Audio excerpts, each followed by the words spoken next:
Sinusundan ng Biblia ang kasaysayan ng tao.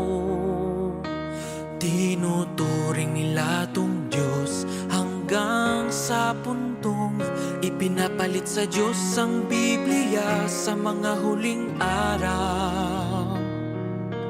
Kinapuputan ito ng Diyos. Sa libreng oras niya kailangang linawin niya ang kwento at pinagmulan ng Biblia. Kundi ito'y papalit sa Diyos sa puso ng tao. Gamit ito'y isusumpat, susukatin ang Diyos. Ang katotohanang naisabit sa inyo ng Diyos. Walang teorya o katunayan ng papalit sa gawa't salita niya. Walang papalit sa lugar ng Diyos. Ang tao'y di kailanman makakaharap sa Diyos kung di tatakwil lambat ng Biblia. Dapat linisin ang puso sa maaaring pumalit sa Kanya. Itong paraan na siya'y nasisiyahan, bagamat pinaliliwanag lang ng Diyos ang Biblia rito. Huwag limuting maraming ibang bagay na maling sinasamba ng sangkatauhan. Di sinasamba ang lahat ng mula sa Diyos. Ang katotohanang naisabit sa inyo ng Diyos. Walang teorya o katunayan ng papalit sa gawa't salita niya. Walang papalit sa lugar ng Diyos.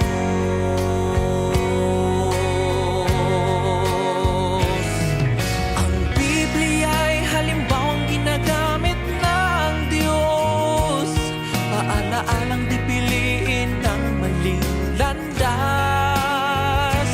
Di muling mahulog sa kasukdulan at kalituhan habang naniniwala at tinatanggap salita ng Diyos. Ang katotohanang naisabit sa inyo ng Diyos. Walang teorya o katunayan ng papalit sa gawa't salita niya. Walang papalit sa lugar ng Diyos.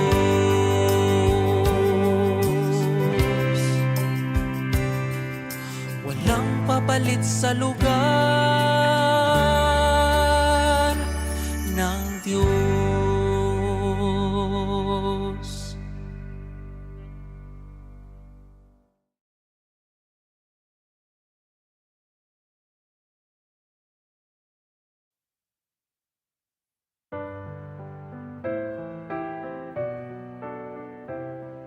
Diyos naghahari sa kaharian, Diyos naghahari sa sansinukob. Siyang hari ng kaharian, siyang pinuno ng sansinukob. Simula ngayon, Diyos titipunin lahat ng mga di napili. Simula ngayon, Diyos sisimulan ang gawain sa mga hentil. Simula ngayon, ihahayag niyang atas administratibo niya sa buong sansinukob upang magawa niyang kasunod na hakbang ng matagumpay. Simula ngayon, Diyos gagamitin pagkastigo sa paglagan ganap ng gawain niya sa hentil. Simula ngayon, gagamitin niya ay parsa laban sa lahat ng hentil. Simula ngayon, gagawin niya to habang gumagawa sa mga napili.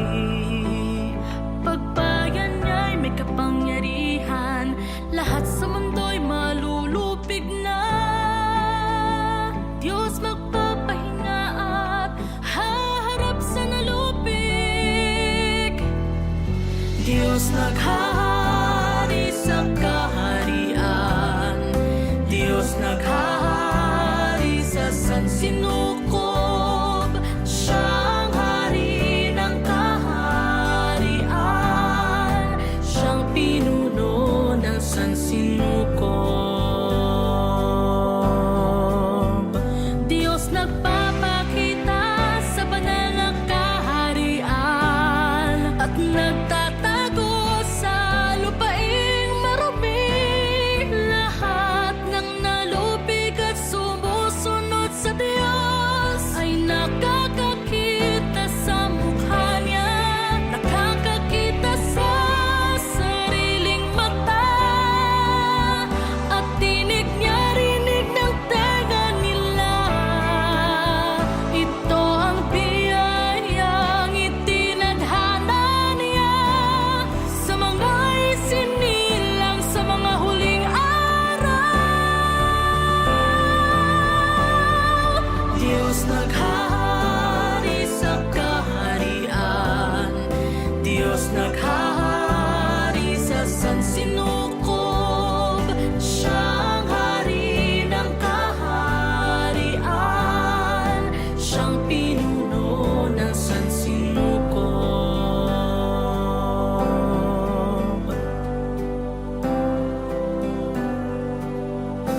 Pag binuksan niyang balumbon, yun ang araw na lahat ng tao'y kakastiguhin. Pag binuksan niyang balumbon, tao sa buong mundo'y sasailalim sa pagsubok niya.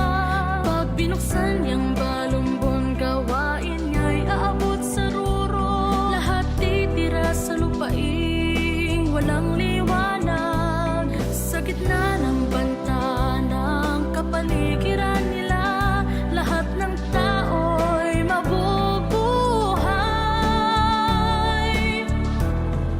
Diyos naghahari sa kaharian, Diyos naghahari sa sansinukob. Siyang hari ng kaharian, siyang pinuno ng sansinukob. Dahil araw niya'y nalalapit sa harap ng mata ng tao, sinong di nagiging takot at sinong di nagiging masaya rito? Sa wakas natapos na maruming syudad ng Babylonia, tao'y nakatagpo na ng bagong mundo. Lahat pinanibago ang langit at lupa.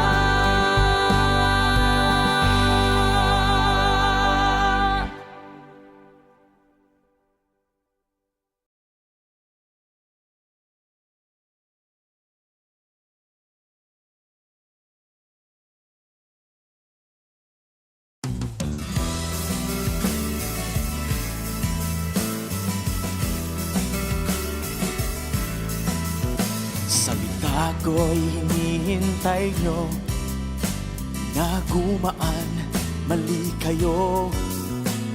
Salita ko'y depende sa kaharap ko. Sa'king mahal, laging mahinahon ang tono ko. Pero sa inyo ito ay malupit, pagkastigo at galit. araw mundo'y gumuguho at pumapanaw ang tao. Nahuhubog kaharian ko, lumalaki mga panganay ko. Tumitindi galit ko, pati na pagkastigo ko. Mas lumulupit araw-araw ang salita ko.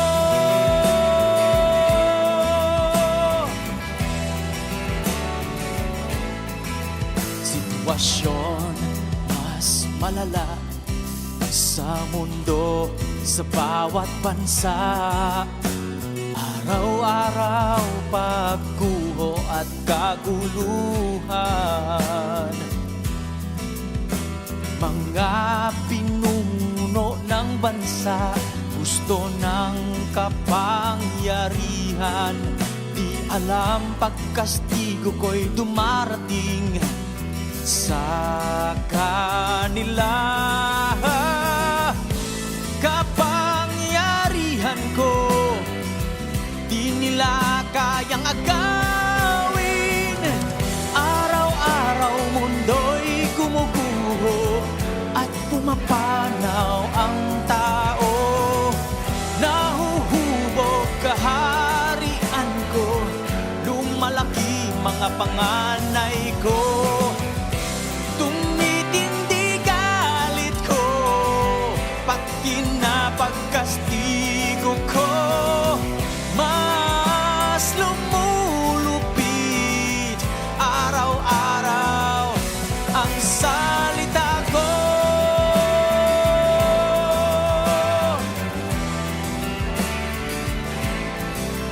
Ako lamang ang nararapat mamuno, lahat nakasalalay sa akin. Papatayin ko ang nanunuring sa'kin dahil gawain ko'y abot na rito. Araw-araw may paghahayag at liwanag na bago. Lahat ay lalong nagiging perpekto. Huling araw ni Satanas malapit na, mas malapit at malinaw kaysa rati. Araw-araw mundo'y gumuguho at pumapanaw ang tao. Nahuhubog kaharian ko, lumalaki mga panganay ko. Tumitindi galit ko, pati na pagkastigo ko. Mas lumulupit araw-araw ang salita ko.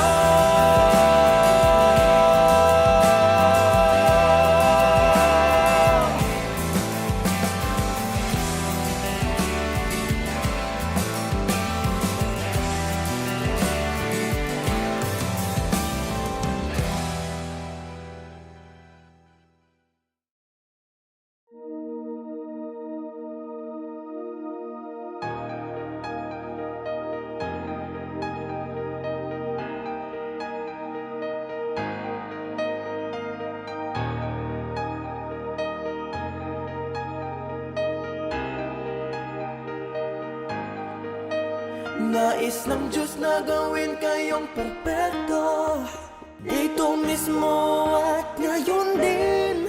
Tunay na nais ng Diyos na gawin kayong perpekto, kahit anuman, kahit paano. Anumang hinaharap na pagsubok o kaganapang maaaring mangyari, anumang sakuna ang naghihintay.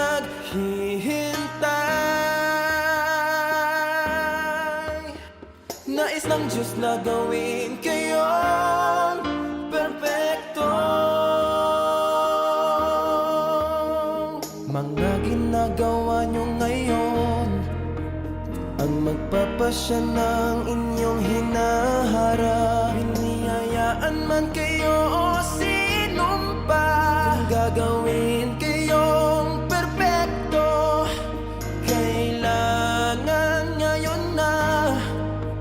Pagkakataon di darating kalaunan, salita ng Diyos sa paglipas ng panahon at sa lilahi. Di pa nakaabot sa taas dito ngayon, nakapasok na to sa pinakamataas na dako. Ang gawain ng banal na Espiritu ay hindi pa nagagawa sa mga tao. Nais ng Diyos na gawin kayong perfecto dito mismo at ngayon din. Tunay na nais ng Diyos na gawin kayong perfecto, kahit anuman, kahit paano. Anumang hinaharap na pagsubok o kaganapang maaaring mangyari, anumang sakunaan naghihintay,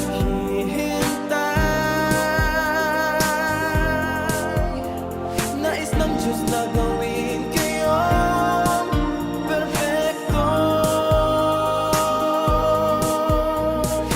Kakaunti nung araw ang nakaranas nitong gawain ng banal na Espiritu, kahit sa panahon ni Jesus. Mga pahayag ay di ganito kalawak at di ganito kataas. Ang mga salita ng Diyos para sa inyo at mga bagay na nauunawaan nyo, at mga bagay na naranasan ninyo ay napakataas na naaabot niyo. Tunay na nais ng Diyos na gawin kayong perfecto, at ito'y di paraan ng pagsasalita. Di kayo umaalis sa gitna ng mga pagsubok at pagkastigo.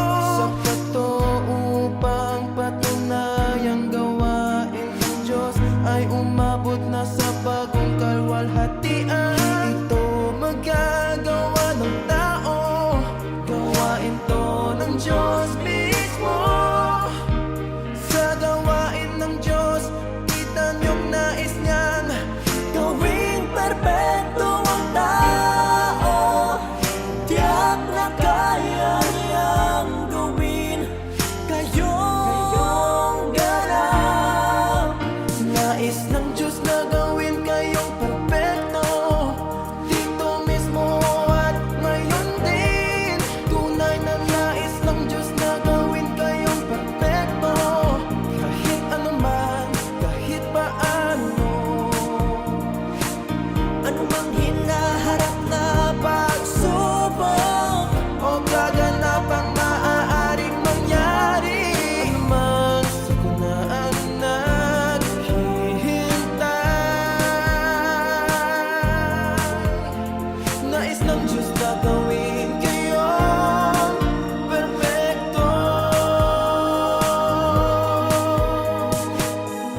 Ito'y tiyak at walang pag-alinlangang bagay.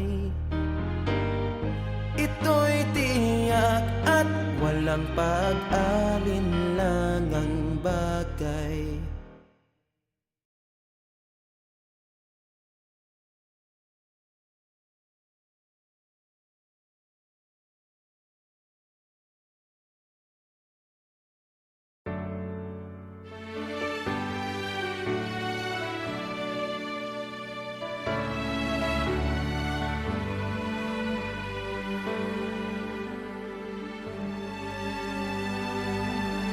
upang layuan ng kasamaan, Dapat matutunan mong matakot sa Diyos. Upang mata mo ang takot, dapat matutunan mo ang tungkol sa Diyos. Upang matutunan ng Diyos, dapat mong isagawa ang salita niya. Danasin ang disiplina at paghatol niya.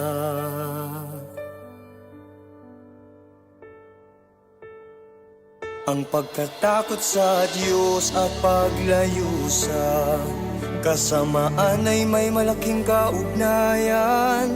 Kaugnayan sa kaalaman sa Diyos. Kung kilala lang ni naman ang Diyos, matatakot siya sa Diyos at lalayuan ang kasamaan. Upang isagawa ang mga salita ng Diyos, dapat mong makaharap ang Diyos at ang mga salita niya.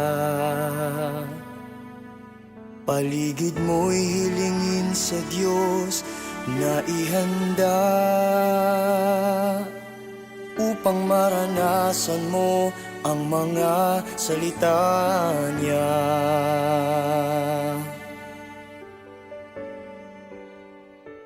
Ang pagkatakot sa Diyos at paglayo sa kasamaan ay may malaking kaugnayan. Kaugnayan sa kaalaman sa Diyos. Kung kilala lang ni naman ang Diyos, matatakot siya sa Diyos at lalayuan ang kasamaan. Upang makaharap ang salita ng Diyos, kakailanganin mo ng pusong tapat, kaloobang tumanggap ng totoo. Kailangan ang paghangad mong magpakatotoo.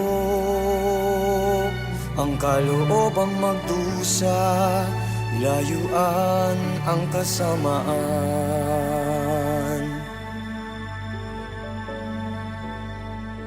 Ang pagkatakot sa Diyos at paglayo sa kasamaan ay may malaking kaugnayan. Kaugnayan sa kaalaman sa Diyos. Kilala ang Diyos, maigagalang niya ang Diyos. Ang pagkatakot sa Diyos at paglayo sa kasamaan ay may malaking kaugnayan. Kaugnayan sa kaalaman sa Diyos. Kung kilala lang ni naman ang Diyos, matatakot siya sa Diyos at lalayuan ang kasamaan.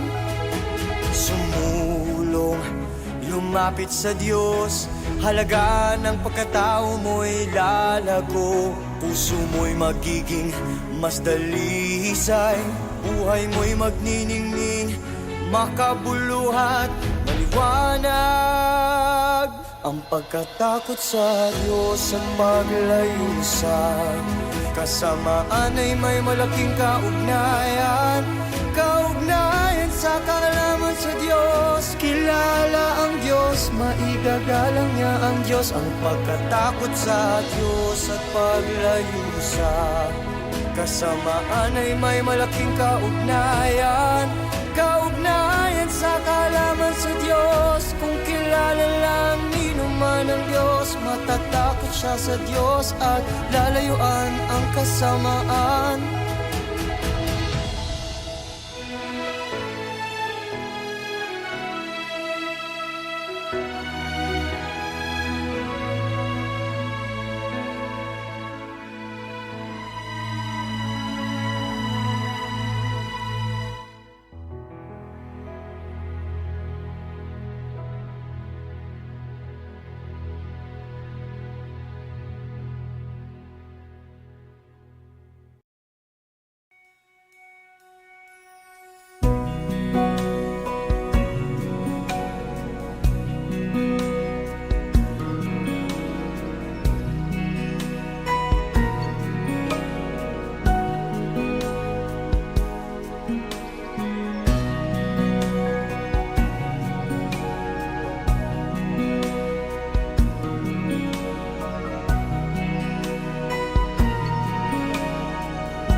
pagdarasal, kailangan mong pumayapa at maging tapat.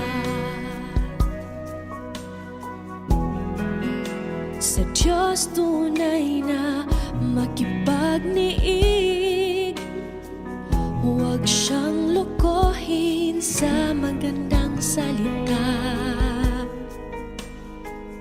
Puso mo'y tatahimik sa harap ng Diyos, at sa paligid na inayos para sa'yo, sarili makikilala mo, kamumuhian at tatalikdan, magiging normal ang relasyon mo sa Diyos. At magiging mapagmahal ka, mapagmahal sa Diyos. Magiging mapagmahal ka sa Diyos.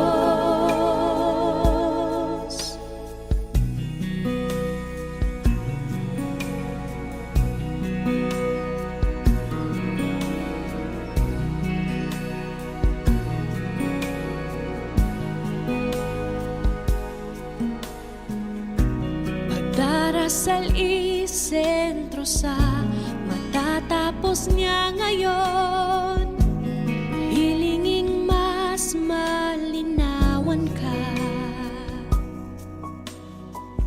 Dalhin problema mo sa Kanya at iparating ang iyong pasya. Puso mo'y tatahimik sa harap ng Diyos, at sa paligid na inayos para sa'yo, sarili makikilala mo, kamumuhian at tatalikdan, magiging normal ang relasyon mo sa Diyos. At magiging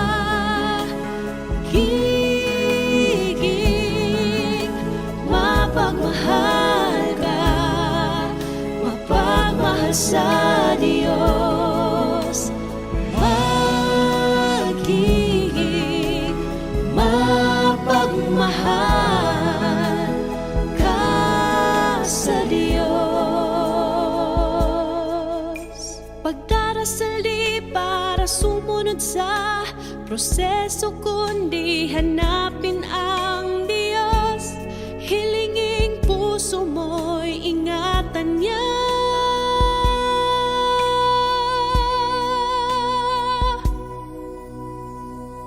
Puso mo'y tatahimik sa harap ng Diyos, at sa paligid na inayos para sa'yo, sarili makikilala mo, kamumuhian at tatalikdan, magiging normal ang relasyon mo sa Diyos. At magiging mapagmahal ka, mapagmahal sa Diyos. Magiging mapagmahal ka sa Diyos.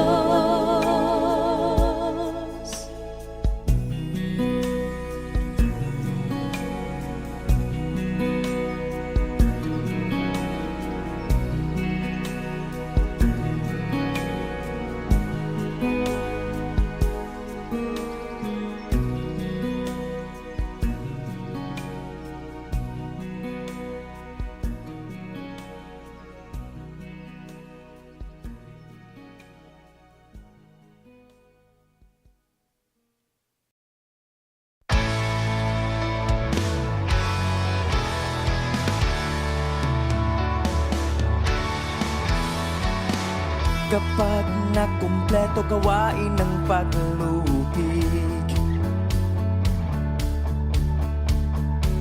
tao'y papasok sa magandang daigdig. Buhay sa lupa'y mananatili, ngunit di tulad ngayon.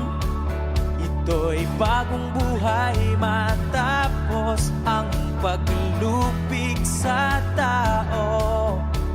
Patunay ng pagpasok sa bagong dako, simula ng buhay ng tao kasama ang Diyos sa mundo. Maganda't inaasam magiging buhay ng tao sa lupa. Di pa nakikita sa kasaysayan ng mundo. Ng 6,000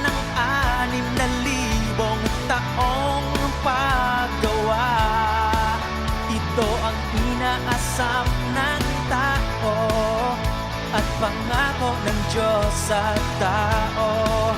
Ito ang inaasam ng tao at pangako ng Diyos sa tao.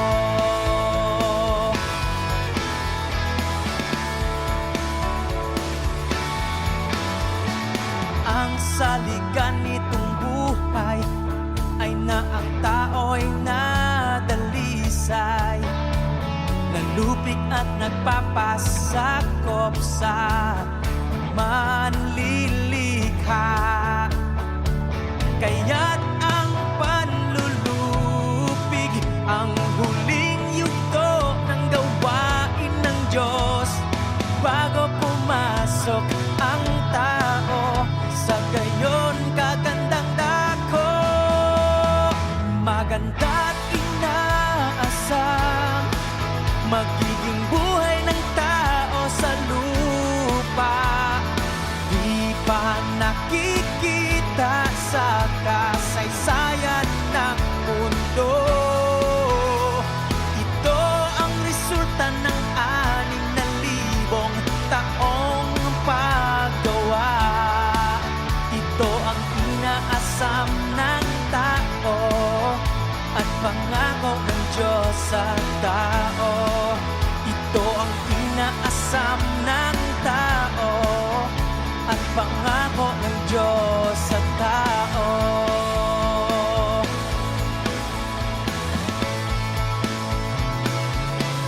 Pangakong ito'y di darating ngayon, mararating ng tao kanyang destinasyon tanging kapag gawain ng mga huling araw ay natapos. Kapag ang tao ay lubos ng nalupig, kapag si Satanas ay nadaig, maganda't inaasam magiging buhay ng tao sa lupa. Di pa nakikita sa kasaysayan ng mundo. Ito ang resulta ng 6,000 taong paggawa. Ito ang inaasam ng tao at pangako ng Diyos sa tao. Ito ang inaasam ng tao at pangako ng Diyos sa tao.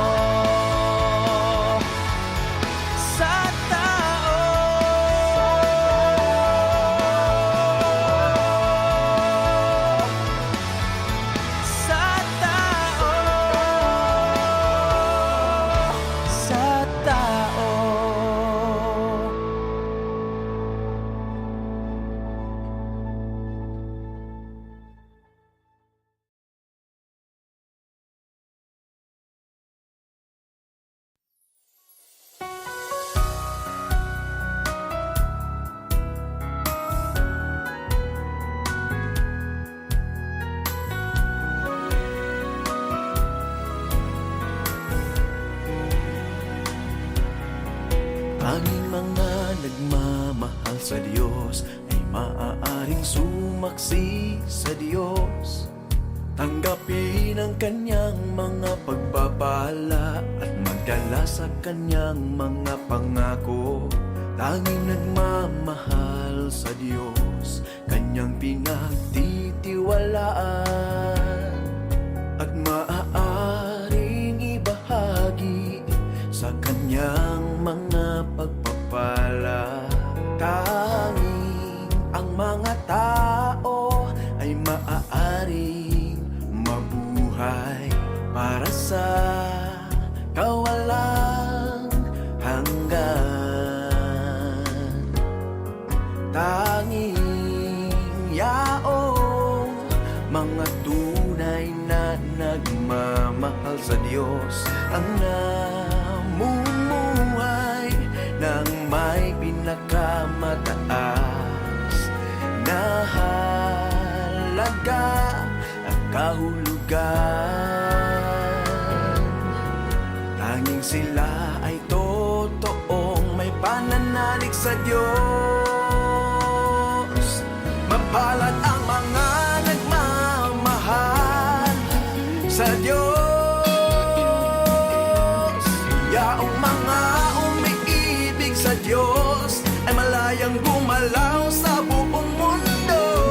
Mapalad ang mga nagmamahal sa Diyos, kanyang mga saksi gumagalaw sa buong sansinuko.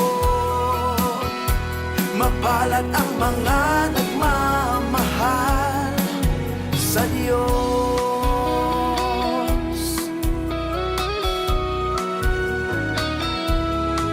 Mga tunay na umiibig sa Diyos ay kung sino ang maaaring magbigay ng kanilang lahat alang-alang sa gawain ng Diyos.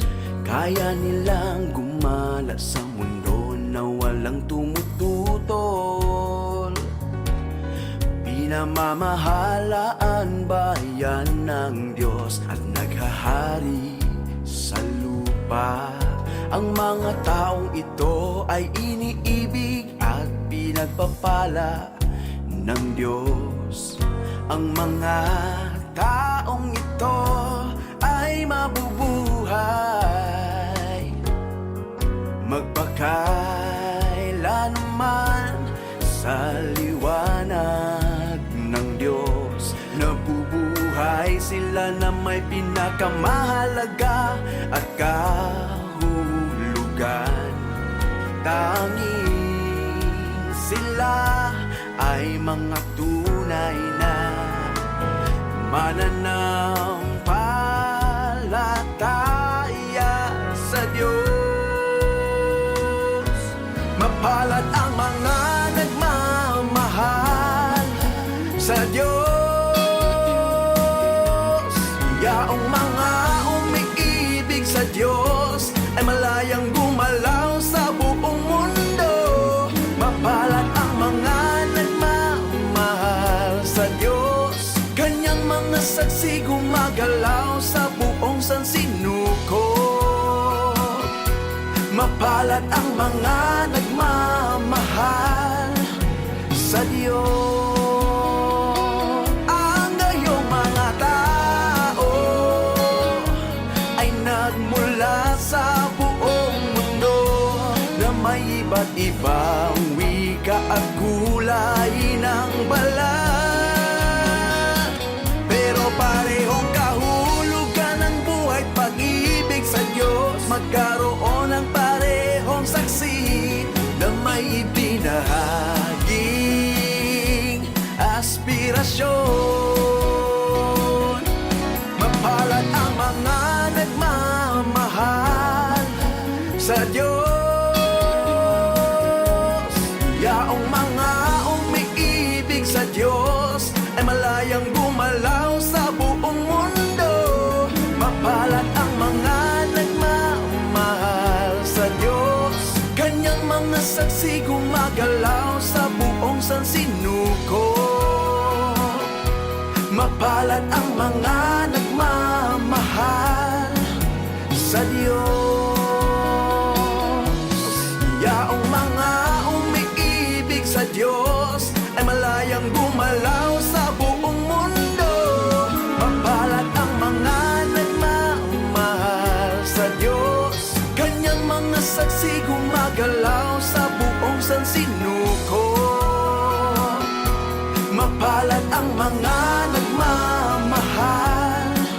sa Diyos.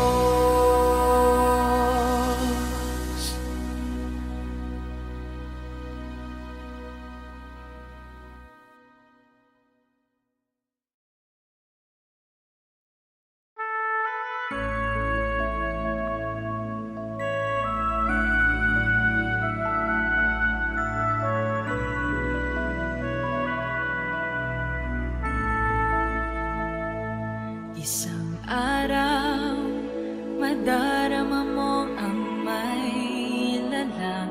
Ay di pala isipan, siya ay di itinago. Di tinakpan ang mukha sa iyo, siya ay di naging malayo sa iyo. Di na siyang iyong hangat, araw at gabi, ngunit di maabot ng damdamin mo. Siyang tunay mong tagapagbantay sa iyong tabi, buhay mo'y tinustos-tosan at hawak kayong kapalaran. Siya'y wala sa malayong abot tanaw at di nakatago sa ulap. Siya'y sa tabi mo, nakahari sa lahat sa'yo. Siya ay iyong lahat at iyong nag-iisa.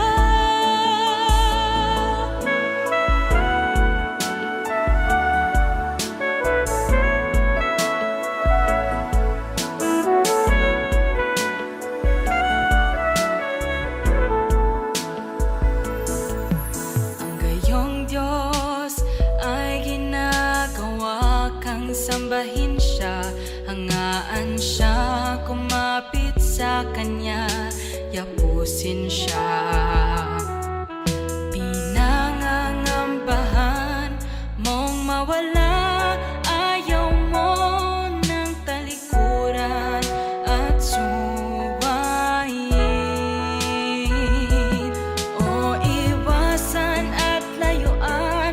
Siya'y nais mo lang kalingain, sundin suklian sa lahat niyang binibigay. Magpasa ilalim sa kanyang kaharian, ika'y di na tumatanggi sa kanyang gabay. Tustos, kalinga at kanlong, ika'y di na sumasalungat sa kanyang pagkahari at panukala. Tanging nais mo'y sundin siya, makasama siya. Tanggapin siya na iyong nag-iisang buhay, nag-iisang Panginoon at Diyos.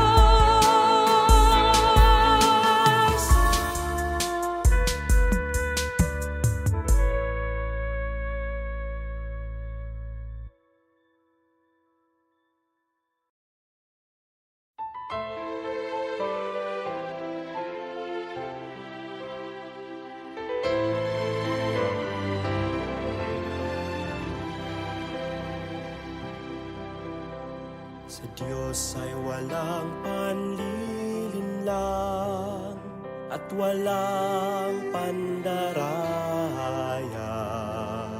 Ang mayroon lamang ay katapatan. Walang kitang tiwaling disposisyon ni Satanas. Walang kasamaang inihahayag sa Diyos.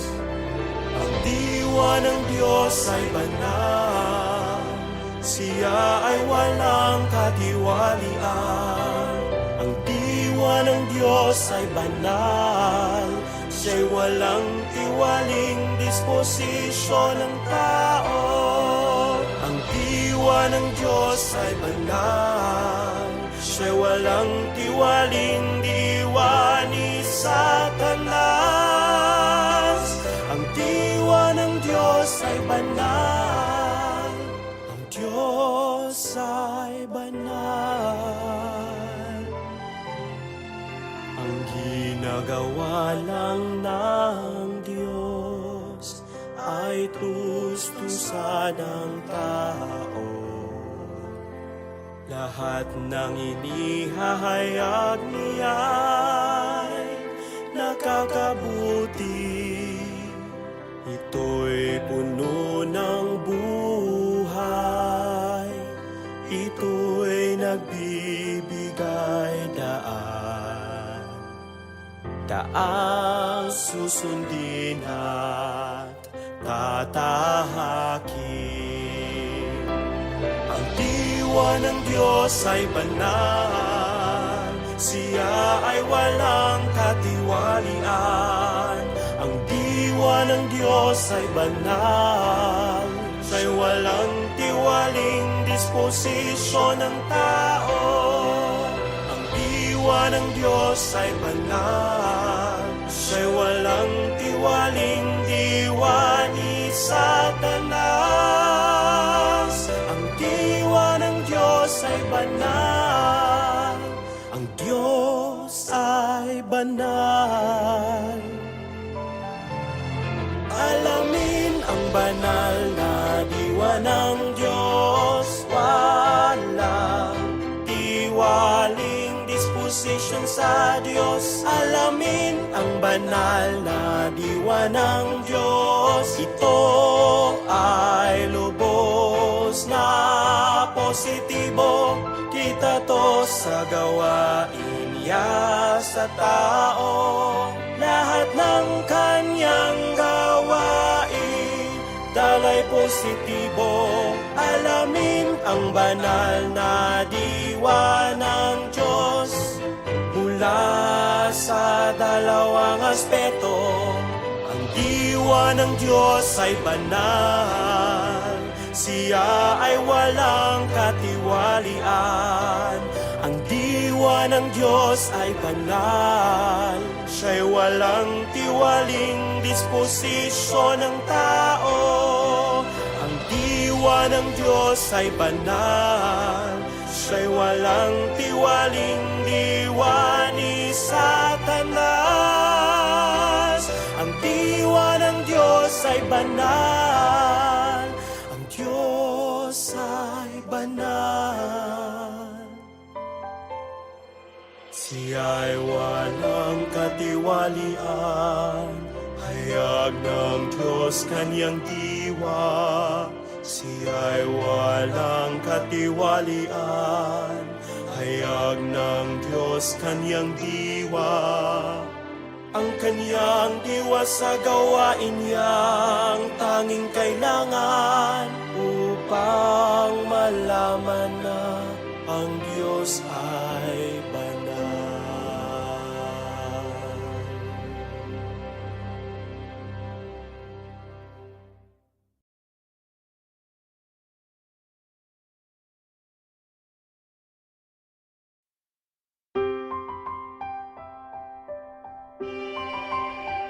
Sa panahon ng paglikha, Diyos ay nagpasya na magwawakas gawain niya sa lupa. Sa huling panahon at kasabay niyon, sa kalawakan gawa niya'y makikita. Kikilalanin ng mga tao kaniyang nagawa, at sa harap ng hukuman kaniyang mga gawa'y patutunayan. Tatanggapin ng lahat ng tao sa lupa na susuko. Lahat ng tao kaniyang lulupigin, ang hayop paamuin. Ang pulang dragon kaya ng mga tao Susuko sa Diyos sa pagkatalo. Kaaway niya sa lupa'y lulupigin. Kaaway niya sa langit tatalunin. Plano niya to, at himala ng kaniyang gawain.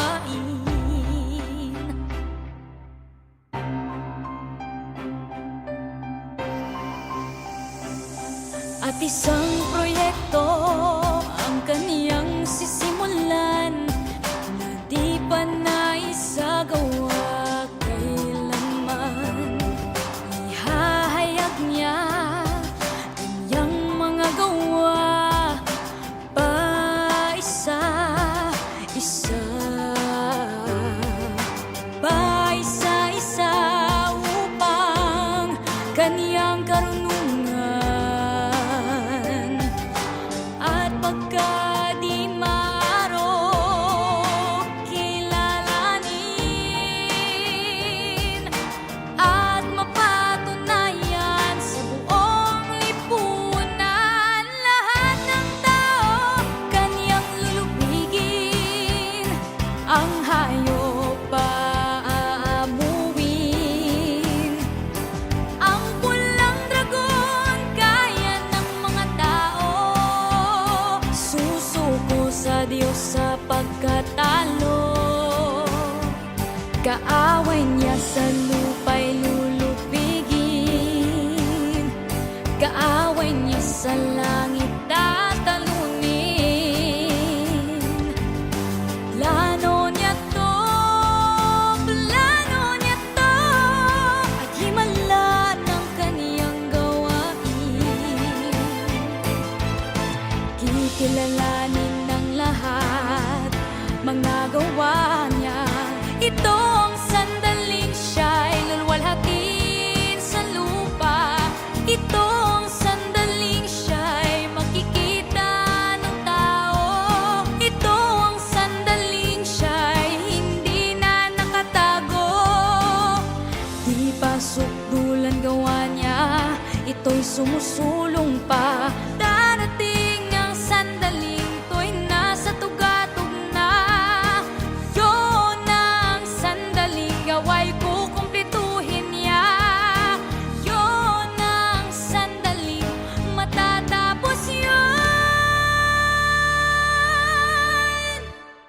Lahat ng tao kaniyang lulupigin, ang hayop paaamuin, ang pulang dragon kaya ng mga tao. Susuko sa Diyos sa pagkatalo. Lahat ng tao kaniyang lulupigin, ang hayop paamuin, ang pulang dragon kaya ng mga tao. Susuko sa Diyos sa pagkatalo. Kaaway niya sa lupa'y lulupigin. Kaaway niya sa langit tatalunin. Plano niya to, at himala ng kaniyang gawain. Plano niya to, at himala ng kaniyang gawain.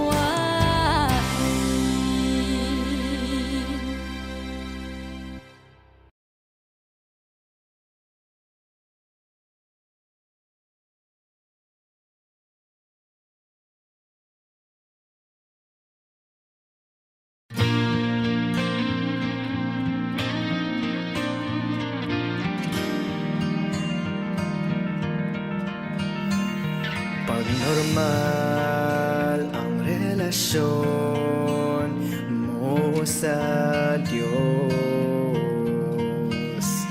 matatamo mo ang Kanyang pagpeperpekto. At ang kanyang pagdidisiplina at pagpipino at pagpupungo sa'yo ay makakamit ang angad na epekto. Nagkakaroon ng lugar ang Diyos sa puso mo. Hindi mo hinahangad na makinabang o iniisip ang kinabukasan. Ngunit dala mo ang pasanin ng pagpasok sa buhay. Nagpapailalim ka sa gawain ng Diyos at naghahangad ng katotohanan. Sa ganitong paraan, ang mga pakay na hangad mo hindi mali at normal ang relasyon mo sa Kanya. Ang unang hakbang sa pagpasok sa espiritual na paglalakbay ng tao ay ayusin ang relasyon nila sa Diyos.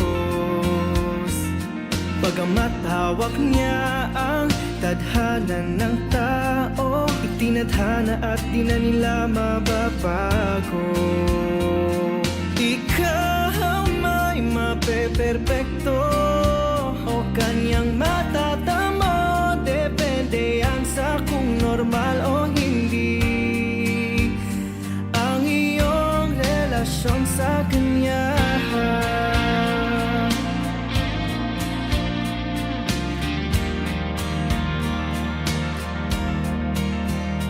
Siguro'y mahina't suwail ang ilang bahagi mo.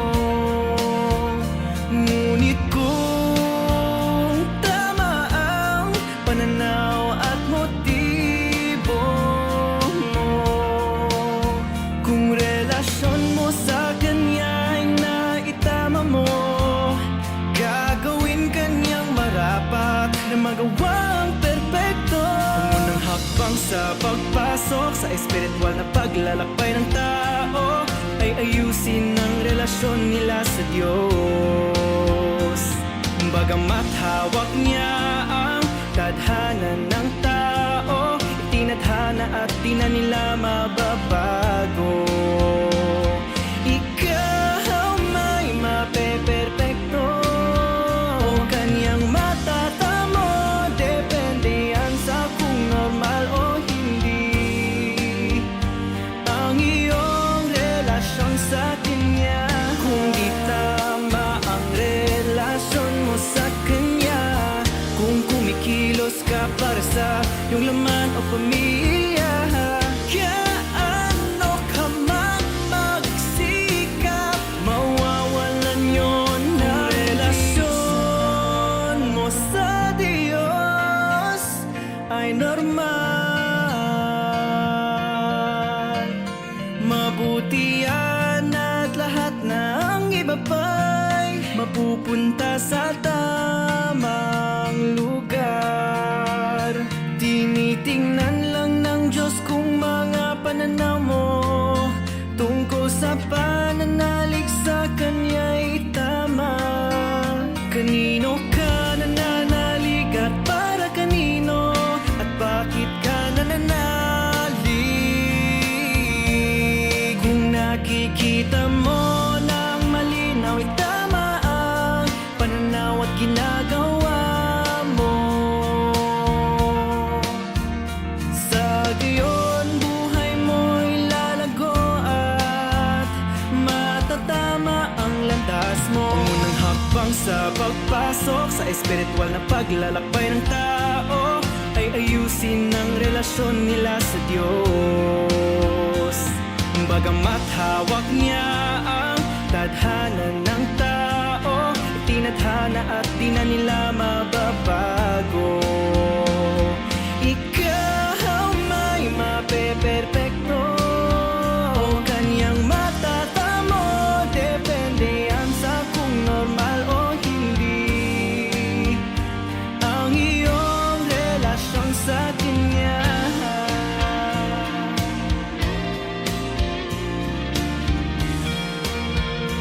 Ang iyong relasyon sa Kanya.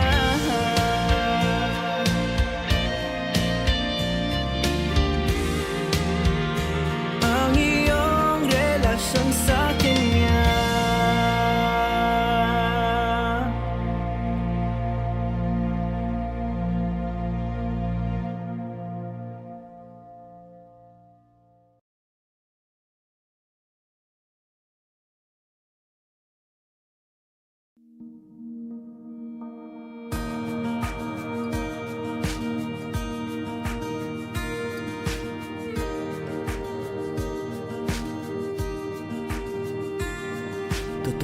pananalig sa Diyos ay di lang kaligtasan o pagiging mabuting tao o pagiging kawangis ng tao.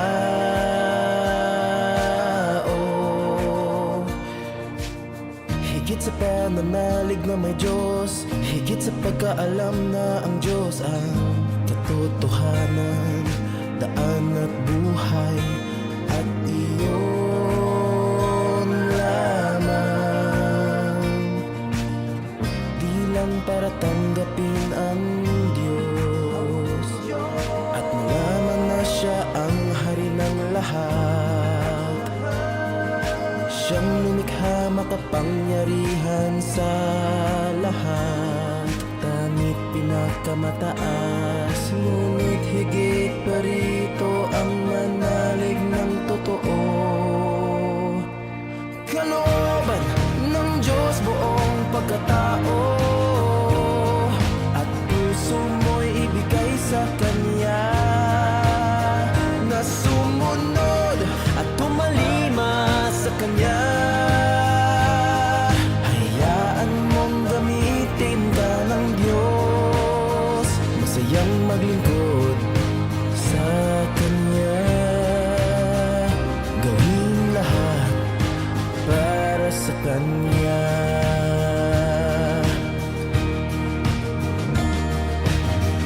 Hindi lang ang pinili ang dapat manalig sa Kanya. Lahat ay sambahin Siya, pakinggan at sundin Siya, dahil buong sangkatauhan ay likha ng Diyos.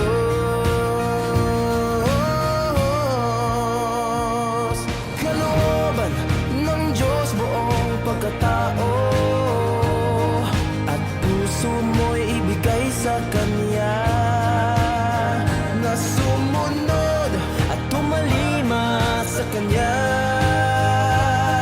Hayaan mong gamitin ka ng Diyos, masayang maglingkod sa Kanya. Gawin lahat para sa Kanya.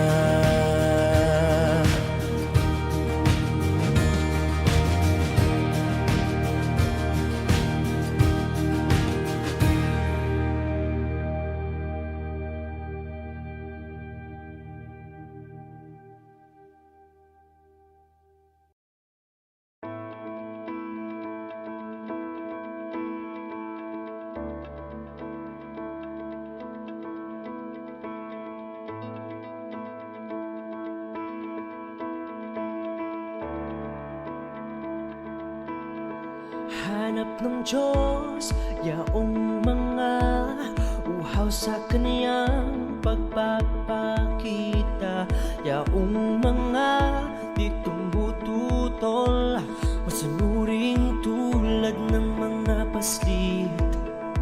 Hanap ng Diyos ang may kaya, kayang dinggin ng Kanyang mga salita.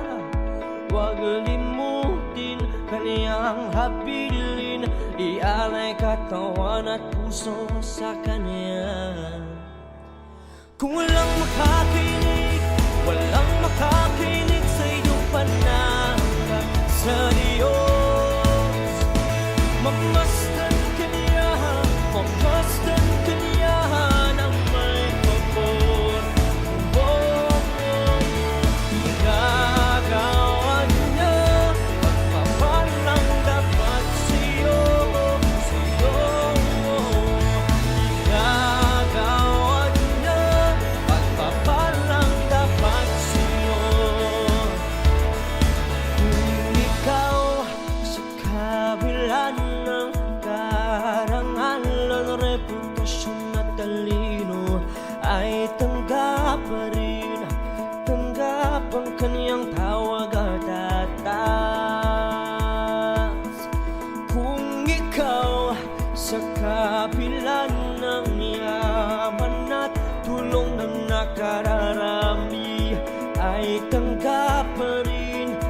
tanggap ang kanyang tawag at tatas. Walang makakinig sa iyong panata sa Diyos. Lahat ng gawa mo'y magiging tuwid at makapuhan. Gagawad niya, pagpapalang dapat sa'yo. Gagawad niya, pagpapalang dapat sa'yo.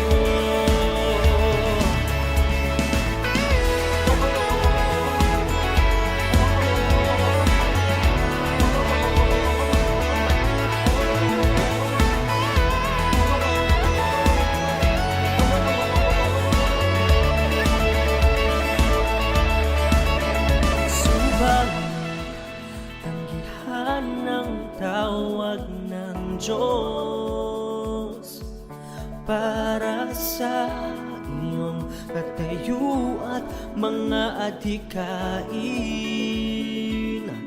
Lahat ng iyong gawin ay susumpa ng Diyos.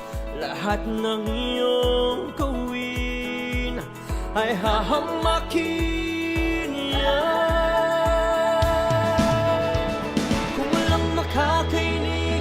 walang makakinig sa iyong panata sa Diyos, mamasdan ka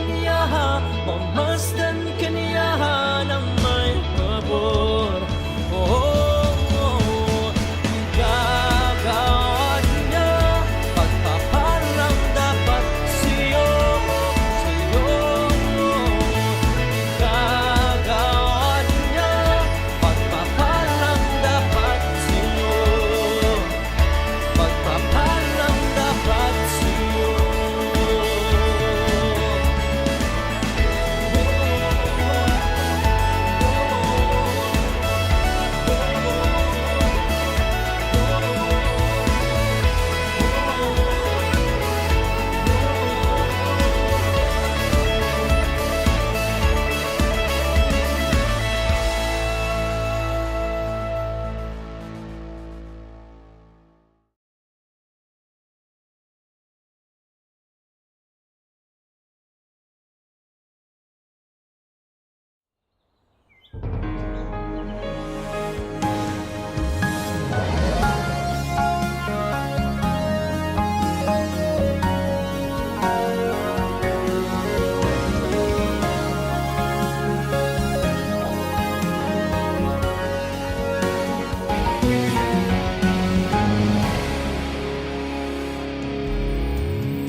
Labindalawang uri ng bunga at nahihinog bawat buwan.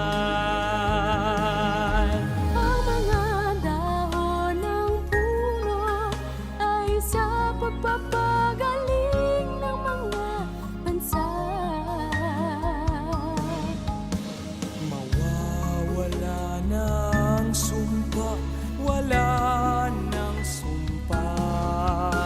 Ang trono ng Diyos at ng Kordero ay lalagi na sa lungsod.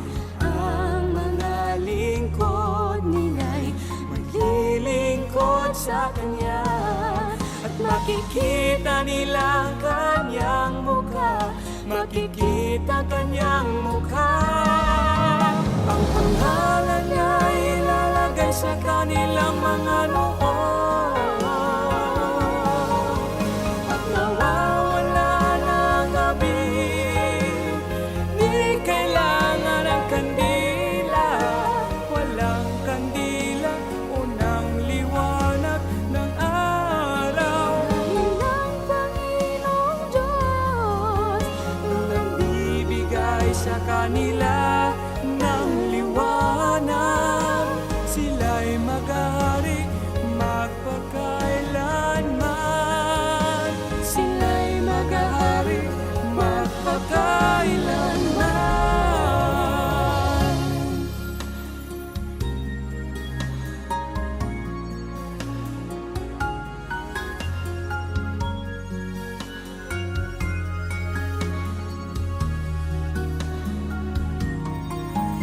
Ang banal na lungsod, bagong Jerusalem, bumababa mula sa Diyos, mula sa langit, mula sa langit. Masdan ang tabernakulo ng Diyos ay nasa mga tao. Siya ay magkikipamuhay sa kanila. Sila ang magiging bayan niya. Ang Diyos mismo ay kanilang makakasama at magiging Diyos nila. Papahirin ng Diyos ang lahat ng luha sa kanilang mga mata. Mawawala ng kamatayan, maging kalungkutan o pag-iyak, wala ng sakit kailanman. Dahil ang nakaraang mga bagay ay nawala na. Masdan binabago ng Diyos ang lahat ng bagay. Siya ang Alpha at Omega, nagsimula at ang katapusan. Ibibigay niya ng malaya sa sino man na uuhaw. Ang bukal ng tubig ng buhay, malayang ibibigay.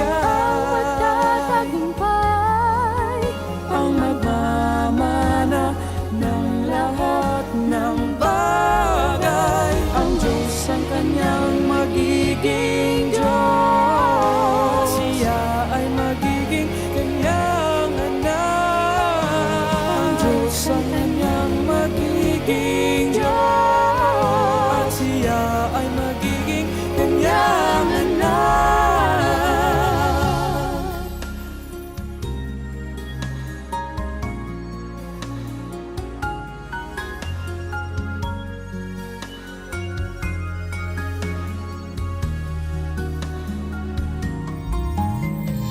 Ang kidlat ay namumula sa silangan at kumikislap sa kanluran. Ang Kristo ng mga huling araw, makapangyarihang Diyos ay dumating na sa mga tao. Inahahayag niya katotohanan, nagpapakita sa taong katawan. Sa harap ng trono ng Diyos, Lahat ng tao'y tumatanggap ng pagsasanay at pagperpekto ng kaharian. Ang Kristo ng mga huling araw ay nagdala ng walang hanggan pamamaraan ng buhay. ang mga tao ng Diyos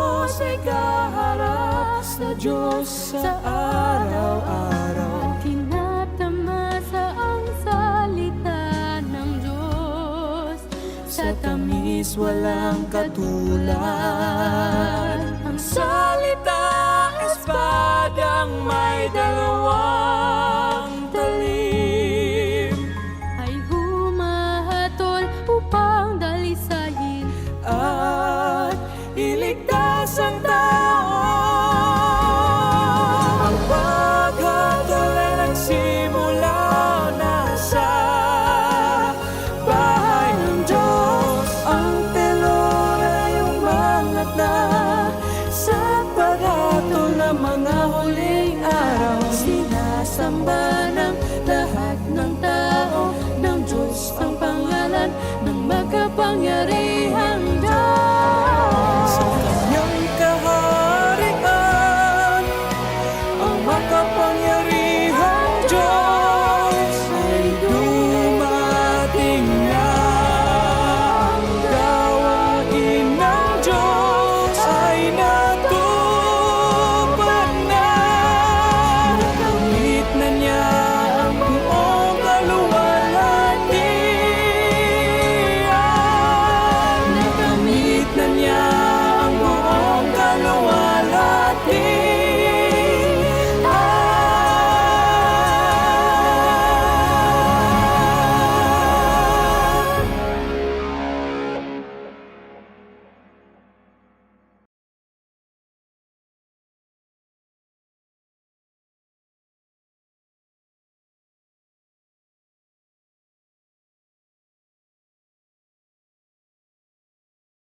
Riding through the city lights, breaking deals and paper fights. Concrete jungle roar tonight, midnight chasing endless heights. Hustling down these noisy streets, heartbeats sync with heavy beats. City's rhythm on repeat, echoes where the shadows meet.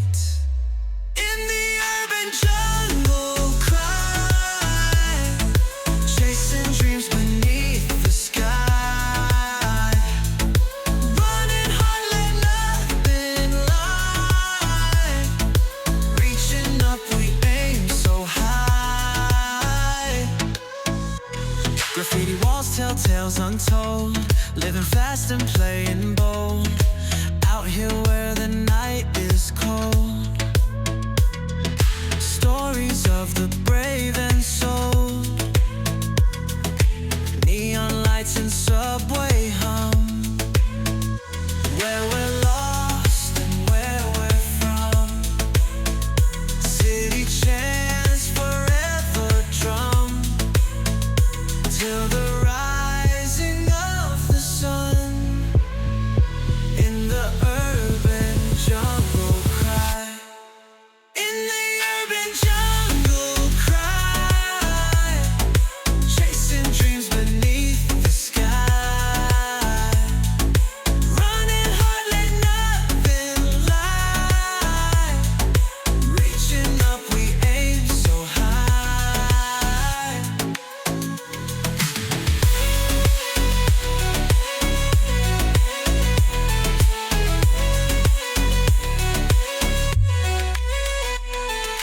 Neon lights and subway hum, where we're lost and where we're from. City chants forever drum till the rising of the sun.